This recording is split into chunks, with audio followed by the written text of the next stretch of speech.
తులారా ఈరోజు మనం నారాయణీయం అనే మహాగ్రంథం గురించి తెలుసుకుందాం.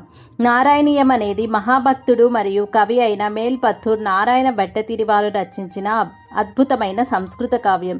ఇది శ్రీమద్ భాగవతం యొక్క సారాంశంగా భావించబడుతుంది.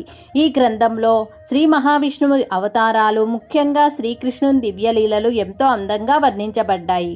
మొత్తం 100 దశకాలుగా 100కు పైగా శ్లోకాలతో ఈ గ్రంథం భక్తి, జ్ఞానం మరియు ఆధ్యాత్మికతను మనకు అందిస్తుంది. నారాయణీయం పారాయణం చేయడం వల్ల మనసుకు ప్రశాంతత, భగవంతునిపై భక్తి మరియు సానుకూల ఆలోచనలు పెరుగుతాయని భక్తుల విశ్వాసము.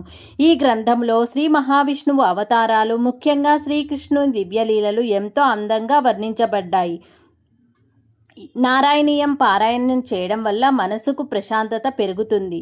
అందులో మన ఈ కలియుగంలో ఉన్న రోగాలను సైతం హరించగల ఏకైక గ్రంథం.